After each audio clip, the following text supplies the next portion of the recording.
Hi and welcome back to the channel. Today we are going to be reviewing episode 4. We're up to Four, episode yes. 4 now, yeah, of Four. series 5 of Star Trek Discovery, which was called Face the Strange. And thank heavens this was far better than the week before's.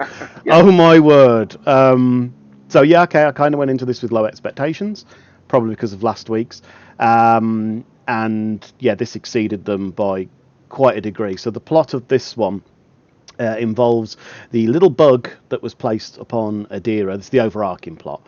And it appears to be creating like a time loop in order to delay the ship, that only because Rayna and Michael are personally transporting themselves when they hit warp, was it? Well, see, they detect a fluctuation. That's it, the flux, yeah, the power surge. And they start to. Yeah, that they are kind of immune to it, and then we later find out that Stamets is also because of his tardigrade influence. And so they kind of are travelling through Discovery's past and future, and fantastic. This felt like a Star Trek episode through and through. Yeah, superb. So we open with a kind of an odd scene with Moll and Locke, which felt a little bit disconnected of them with some poison latinum. It's a bloody good job that dude wasn't wearing gloves like they were. Otherwise, that poison latinum would have done Jack. Pardon my French. So we finally had something productive come out of the stupid instant teleport thing that I can't stand. We actually got the plot of this episode essentially, because I literally cursed when they did the instant when they were like in my ready room, and I'm like, it's right over there, just walk to it. It's actually not. Is it not? It doesn't. No, it's same because Pike moved it. Right. So they have their first time jump, and I believe it jumps them to events in series 2 with the Red Angel. Is that the first time jump? Yeah. Quite near the end of it when they're fighting Control, I'm guessing, because the crew are all unconscious. That's just for they're flying for the wormhole at that point, aren't they? Yeah. So they get to the bridge and Bernard says, "That's me." Yeah. So that's the Angel. That's me. Yeah. And they're starting to wake up because they've been knocked about, and they're due to crash. And obviously all this is going on, and then the loop then jumps again. Yeah. I have to admit, from that moment on, I was hooked on this episode. I was like, okay, you have my attention now. I'm quite enjoying the fact that they went back into their own past. It's also great to see those series 1 and 2 uniforms back again. I didn't like them at the time, but now in hindsight, I mean, I do like their new ones. I was like, I kind of missed them a little bit for some strange reason. I mean, they're a bit one note of being the same colour, but yeah, they do look kind of cool now. I saw it as the next step up from the Enterprise jumpsuits. Yeah, that's what I always used to see. Yes, yeah, quite right. But yeah, I enjoyed it, and it reminded me of the episode with Mud, which was called Magic Train, Man Go Mad. Yeah, that episode was brilliant for its time loop, and this is a time. Yeah, I was going to say that's probably my favourite episode of the first series of Discovery, because it was again one that felt like Star Trek. We had a science fiction concept, being used, and again this was quite similar. And I enjoyed this, and I enjoyed that one. So after that, they jump to Discovery's construction on Earth. You can see the San Francisco Bridge. Again, I quite like that. As soon as I saw it out the window, I'm like, are they at the building of Discovery? Well, this was the thing, though. I appreciate that we're building Discovery, but I love the way. Bear in mind there was a window there previously, so you would have been able to see the bridge. Yeah. San Francisco Bridge behind you. They thought, right, we'll take out a piece of the entire room. I thought, why have they decided to finish every bit in the room apart from that one bit? Like, we'll send people in there. They could fall to the depths outside. Yeah, there was a window there in the first place, wasn't there? They just left a big gap there. So they work out that they always kind of end up in the ready room because they've now jumped not just in time but in space, essentially, because they're now on Earth, which is not where they were previously. So it's tied to the ready room, which is where that they will jump to. We got mention of the Krenim and the temporal time war as well, which I was like, huh? Temporal Cold War, that was mentioned, I'm like, have the people in the writers' room spent like the last year binging Star Trek, because we seem to be getting references flying. I mean, like I said, to be fair, we did get some ones in Discovery Series 1 relating to Enterprise, things like that. So they always have to a degree, but I feel like they're coming thick and fast this series. It's nice that they seem to have these throwbacks and callbacks. Yeah, So we had obviously quite a few more scenes with Rayner and Burnham bouncing off each other, and it is so different having a character that isn't. I don't want to say. A lot of the time, the crew in Discovery kind of hero worship Michael. It's always, yeah, she's right, instantly, without any thought or anything else. It's been a while since Saru used to butt heads with her early on. Well, and so did Stamets actually, but they kind of rough the edges off those characters, which is fine. It's character growth. That's no problem with it. But it was refreshing again to have somebody disagreeing with her. But it means that she has someone to bounce off as well. It's not like just a one-way street, which I find kind of boring to watch and listen to. So them having back and forth is so much more engaging. Oh, they're all their scenes together in this season so far have just been so refreshing, and it's a shame she has way more chemistry with him than with Book. yeah, and I do love where they're going with this, and I just hope they don't mess it up. But yeah. So where did they jump to after? Oh no, is it season 2 first? Could be. Isn't that Jet Reno scene, which made me laugh. Yes, that's right. Yeah, we got quite another good one with not season 2, season 3. Scene, yeah. Whether is it Asura, whatever she was called, the Orion lady. Yes. Taken over. That's right. Yeah. I forgot about that, but you're right. Because I only remember because it was one of my favourite Jet Reno interaction between. You just know that Rain is going to have more interactions with her, and he's going to love her. He's going to be his new bestie. After that, they jumped to the future, 30 years into the future of a possible future where they don't succeed in what they're trying to do at that moment. Now, initially, when it first happened, what are you going to say? Yeah, I thought it was Calypso, and it was going to tie into that, and I was like, oh my god, they're not actually going to tie into Calypso.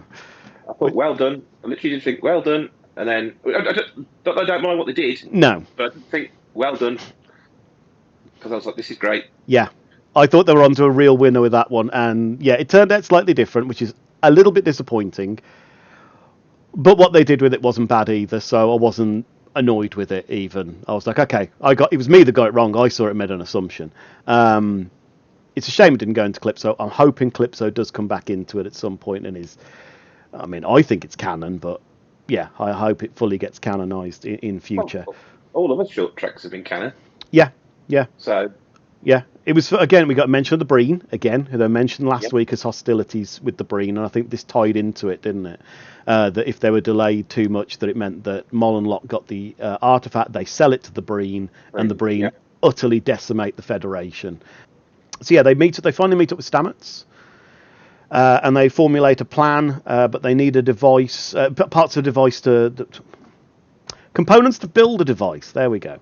Unfortunately, one of them is in Michael's quarters, which is kind of not DNA locked, but it's ident locked to her. They can't basically go in there. Now, this scene was slightly predictable, but I liked it. I thought one of two things are going to happen if she goes into her room. She's either going to bump into herself, or she's going to bump into Book. Again, quite an interesting one, because they've now pretty much officially split up. But of course, this is back in time, so Book has no concept of that. He's still with Michael as far as he's concerned, and she has to slightly play along with it. And I thought it was actually kind of a sweet scene. I don't know if it's because it didn't linger and it wasn't too mawkish. It kind of presented it as a kind of a sad thing, and then got out of there really, really quick. So there was no time to. Discovery likes to wallow quite often, and I felt like this didn't. And again, I probably had more feeling towards this scene with them two than I have for most of their other scenes together. I actually thought, it's kind of a shame, which I've never thought before. Yeah, no, I know you're coming through. Like I say, it was a good little moment for them. And again, this whole arc of where they're currently at. Yeah. She's now have to face those feelings sort of head on again. Yeah. Yeah, I think it's going to play up further down the line. But yeah, I actually quite liked the restraint that they showed at this scene. They didn't go full Discovery with it. It just felt a little bit more nuanced, a little bit more thought out, a little bit more professional. I want to say less teen soap opera. So yeah, I approved of that. So she manages to get the part that she needs. They try and use the device, but the bug is shielded. Yeah. And so they end up with another time jump back to series 1, not too long after Michael first comes aboard. Yes. Slight missed opportunity not having Lorca. They explain it, but I was like, oh, no Lorca. But we did get Arium back. Yeah. That was great. I've missed Arium. We got a good scene with her, and we got a great scene with Michael facing herself in the turbo lift. Yeah, it's just before that, isn't it? Yeah, just before it, yeah. Which I thought, one, great camera work and CGI, because I know even this day and age, I don't think it's easy to film yourself versus yourself. Yeah. And I just thought it was brilliant acting. A good fight scene between them. And just before that, a great Linus scene. Linus, I was literally about to say that. Linus in the turbo lift. Red is definitely your colour. Your colour. It's like the way he doesn't even question that she's like, yeah. If you're the mutineer, what are you doing here? Yeah.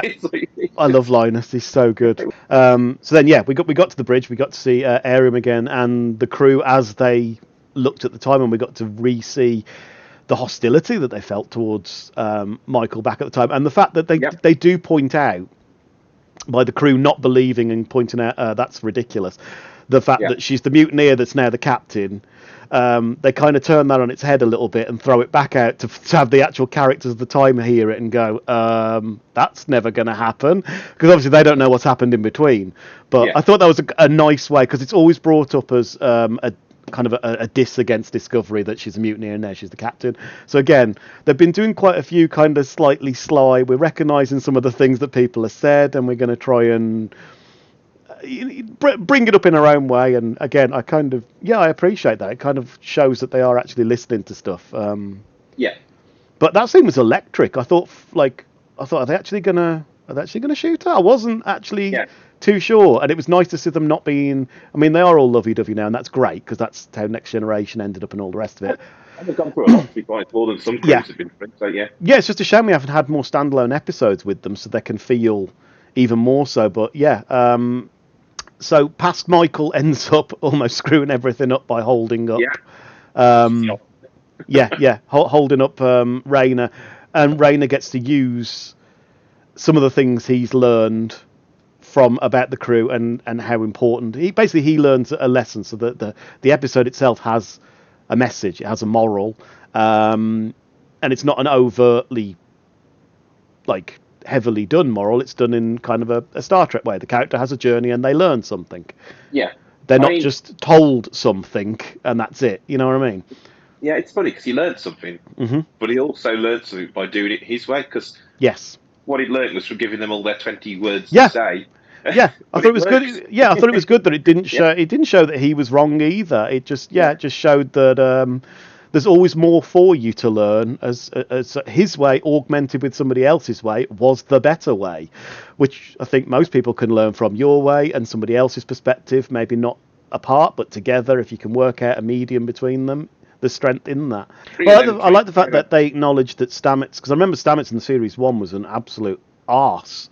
He was similar in a lot of ways. He was really rude, really brisk with people, didn't have much time. Obviously, he's changed and evolved, so it was kind of nice to have that thrown in his face as well, where he's like, that's kind of what I used to be like. So anyway, their plan is successful. They come out of warp on a dime and manage to breach the bubble. Rayner gets a bit of a burn on his hand, but essentially they reset things, and all that's happened is they've lost 6 hours. Now, I thought, so we've had some comments, and I think you're going to want to come in about this as well, from series producer Alex Kurtzman about having shorter seasons and not having filler episodes, as they call it. It's just stuff that moves the plot forward. Now, technically, I couldn't thought that comment could not have come about at a better time, because technically this episode, it does not move the plot forward. It is completely filler. It's pretty much entirely set on the ship. It is a bottle show with minimal things, minimal special effects and all the rest of it. We only really get that little side jump to Earth, which we see out of a window, so it's just a little bit of green screen, that's it.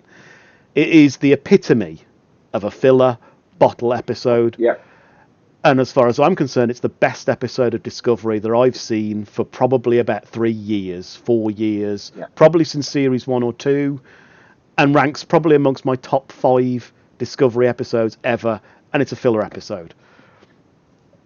And again, it could have come at a worse time. I thought it as I was watching it. I was slightly peeved with his comments earlier on in the week, Yeah. as many people have said, and as this has now proven. Yeah. Some of the best episodes are the filler episodes. Yeah, almost all of my favourite Next Generation episodes are filler episodes. Most of them are bottle shows.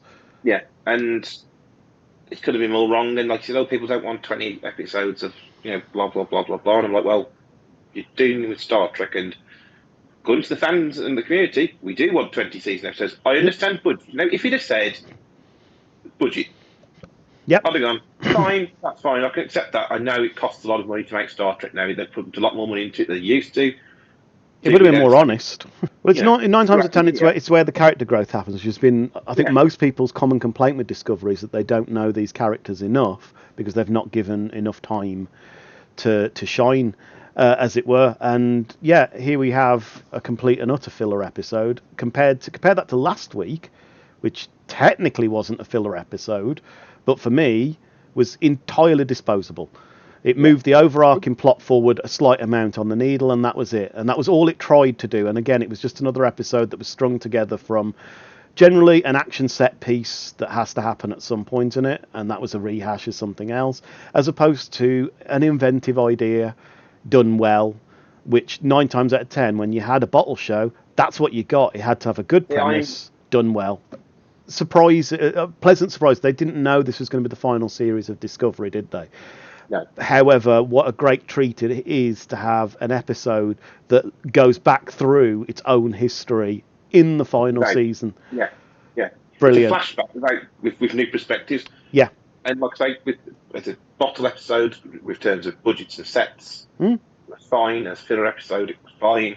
So for me, I've gone from last week being furious with it, I hated it, I've been in a bad mood because of it last week, to this week, and I'm going to give it 4.5 out of 5 because I loved every minute of it. This was probably, I mean, I've not watched the whole series recently, but I would go as far as saying, in my memory anyway, this is quite possibly my favourite episode of Discovery ever that they've done, because I have pretty much no complaints about it at all.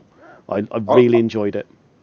I'll caveat my 4 with it. If at the end of the season I haven't given anything else anything higher, it will be a 4. It'll be this one.